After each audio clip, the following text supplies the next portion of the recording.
नमस्कार दोस्तों, स्वागत है आप सभी का हमारे चैनल धार्मिक कहानियाँ में। धन के लिए माँ लक्ष्मी की पूजा का विधान है, लेकिन माँ लक्ष्मी के वैभव लक्ष्मी स्वरूप की पूजा का विशेष महत्व होता है। यह व्रत शुक्रवार के दिन रखा जाता है। सुख समृद्धि और सौभाग्य की वृद्धि के लिए इस व्रत का महत्व है। आइए सुनते हैं इस व्रत की कथा।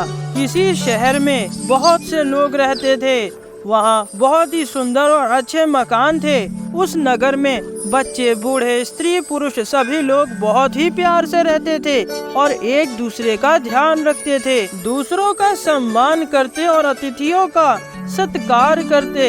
लेकिन कुछ दिनों के बाद वहाँ का वातावरण कुछ बदलने लगा। लोग बेईमानी करने लगे। भजन, कीर्तन, भक्ति भाव, दया, परोपकार जैसे संस्कार कम हो गए। शहर में बुराइयां बढ़ गईं। शराब, जुआ, चोरी, डकैती जैसे गुनाह शहर में होने लगे। इनके बावजूद शहर में कुछ अच्छे लोग भी रहते थे। ऐसे लोगों में सावित्री और उसके पति की गृहस्थी थी। सावित्री धार्मिक प्रवृत्ति की और संतोषी स्वभाव वाली थी। उसका पति भी बहुत ही विवेकी और सुशील था। सावित्री और उसका पति कभी किसी की बुराई नहीं करते थे और प्रभु के भजन में अपना समय व्यतीत करते थे। शहर के लोग उनकी गृहस्थी की सराहना करते। देखते ही देखते समय उनके लिए भी बदला। सावित्री का पति बुरे लोगों से दोस्ती कर बैठा। अब वो जल्द से जल्द पैसे कमाने के ख्वाब देखने लगा, इसलिए वो गलत रास्ते पर चल पड़ा। उसकी हालत रास्ते पर भटकते भिखारी जैसी हो गई। शराब, जुआ, चरस, गांजे जैसी बुरी आदतों में सावित्री का पति फंस गया। दोस्तों के साथ उसे शराब की आदत हो गई। इस प्रकार उसने अपना सब कुछ गंवा दिया। सावित्री को अपने पति का ऐसा बर्ताव देखकर बहुत ही दुख हुआ, लेकिन वो अपने भगवान पर भरोसा करके सब कुछ सहने लगी। वो अपना अधिकांश समय प्रभु की भक्ति में ही बिताने लगी। लेकिन एक दिन अचानक एक अधेड़ उम्र की महिला दोपहर के समय उसके द्वार पर आई और जोर से उसे पुकारने लगी। सावित्री ने सोचा कि कौन है जो इस समय मुझे आवाज दे रहा है। उसने द्वार खोला और देखा कि एक अधेड़ उम्र की औरत खड़ी है। उसके चेहरे पर अलौकिक तेज नजर आ रहा था। उसकी आंखों में मानो अमृत सा बह रहा हो। उसका भव्य चेहरा करुणा और प्यार से भरा हुआ था।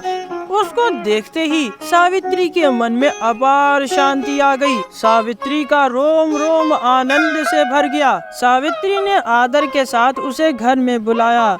घर में बिठाने के लिए उसके पास कुछ भी नहीं था, इसलिए सावित्री ने सोचते सोचते एक फटी हुई चादर पर उसे बिठा दिया। फिर वो माजी बोली, क्यों सावित्री, मुझे नहीं पहचाना? हर शुक्रवार को लक्ष्मी जी के मंदिर में भजन कीर्तन के समय मैं भी वहाँ आती हूँ। इसके बावजूद सावित्री कुछ समझ नहीं पा रही थी। फिर वो माजी बोली, तुम बहुत ही दिनों से मंदिर नहीं आई, इसलिए आज मैं ही तुम्हें देखने चली आई। माजी के अति प्रेम भरे शब्द सुनकर सावित्री का दिल पिघल गया। उसकी आंखों में आंसू आ गए और वो बिलक बिलक कर रोने लगी। माजी ने कहा, बेटी, सुख और दुख धूप और छांव जैसे होते हैं। तुम धैर्य रखो और मुझे अपनी सारी परेशानी बतलाओ। माजी के व्यवहार से सावित्री को काफी अच्छा लगा। उसे सुख की आस नजर आने लगी। उसने उन माजी को अपनी सारी कहानी कह सुनाई। कहानी सुनकर माजी ने कहा, कर्म की गति न्यारी होती है। हर इंसान को अपने कर्म भुगतने ही पड़ते हैं, इसलिए तू चिंता मत कर। तू कर्म भुगत चुकी है, अब तुम्हारे सुख के दिन अवश्य ही आएंगे। तू तो माँ लक्ष्मी की भक्त है। माँ लक्ष्मी तो प्रेम और करुणा की अवतार है। वो अपने भक्तों पर हमेशा ममता दिखाती हैं, इसलिए तू धैर्य रख और माँ लक्ष्मी जी का व्रत कर। इससे सब कुछ ठीक हो जाएगा। सावित्री के पूछने पर माजी ने उसे व्रत की सारी विधि बताई। माजी ने कहा, बेटी माँ लक्ष्मी का व्रत बहुत ही सरल है।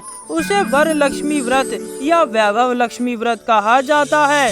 यह व्रत करने वालों की सभी मनोकामनाएं पूर्ण हो जाती हैं और वो सुख संपत्ति और यश को प्राप्त करता है।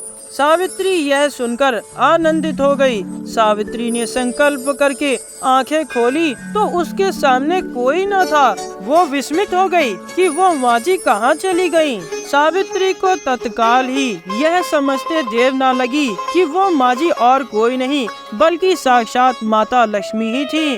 दूसरे दिन शुक्रवार था। सवेरे स्नान करके स्वच्छ कपड़े पहनकर माँ जी द्वारा बताई गई विधि से पूरे मन से उसने व्रत किया। आखिर में प्रसाद का विवरण किया।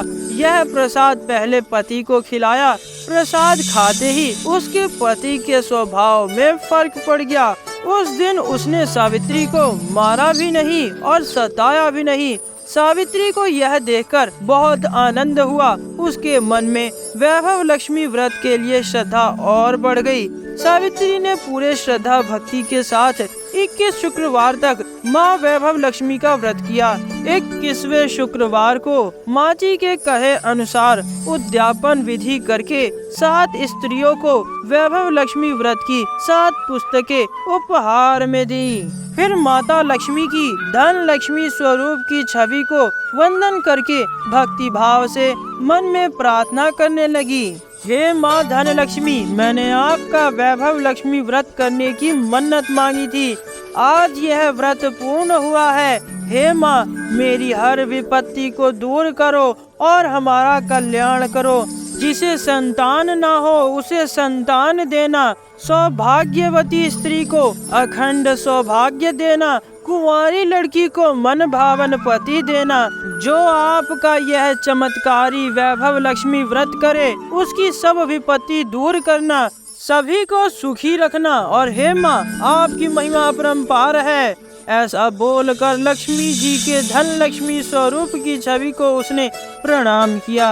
व्रत के प्रभाव से सावित्री का पति अच्छा आदमी बन गया और कड़ी मेहनत करके अपने व्यापार को करने लगा। और फिर उसने तुरंत ही सावित्री के गिरवी रखे गहने भी छुड़ा लिए। उसके घर में धन की बाढ़ आ गई। घर में पहले जैसी सुख शांति छा गई। वैभव लक्ष्मी व्रत का प्रभाव देखकर मोहल्ले की दूसरी स्त्रियों ने भी वैभव लक्ष्मी व्रत को पूरे विधि विधान से किया, जिससे उनका भी कल्याण हुआ। वैभव लक्ष्मी का व्रत 7, 11 या 21 जितने शुक्रवार की मन्नत मांगी गई हो उतने शुक्रवारों को करना चाहिए। आखिरी शुक्रवार को इसका शास्त्रीय विधि के साथ इसका उद्यापन करना चाहिए और प्रसाद के लिए खीर बनानी चाहिए। जिस प्रकार हर शुक्रवार को हम पूजन करते हैं वैसे ही पूजन करना चाहिए। पूजन के बाद माँ को एक श्रीफल फोड़कर चढ़ाना चाहिए। फिर कम से कम 7 कुंवारी कन्या या भाग्यशाली स्त्रियों को कुमकुम का तिलक लगाकर माँ लक्ष्मी की व्रत कथा की पुस्तक उपहार में देना चाहिए और फिर सबको खीर का प्रसाद देना चाहिए। इसके बाद माँ लक्ष्मी को श्रद्धा सहित प्रणाम करना चाहिए। फिर माता की धन लक्ष्मी स्वरूप को वंदन करके मन में प्रार्थना करें, हे माँ धन लक्ष्मी, मैंने आपका व्रत पूर्ण किया। आज जो मैंने मन्नत मांगी है वो पूरी हो जाए। हे माँ, हमारी हर विपत्ति को दूर करो और हम सबका कल्याण करो। जिसे संतान ना हो उसे संतान देना, सौभाग्य देना और सबकी मनोकामनाओं को पूर्ण करना। हे माँ वैभव लक्ष्मी, आपकी महिमा अपरंपार है, आपकी जय हो। ऐसा बोलकर माता लक्ष्मी के धन लक्ष्मी स्वरूप को प्रणाम करना चाहिए।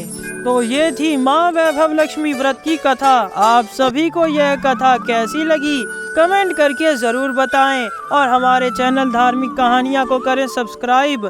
धन्यवाद।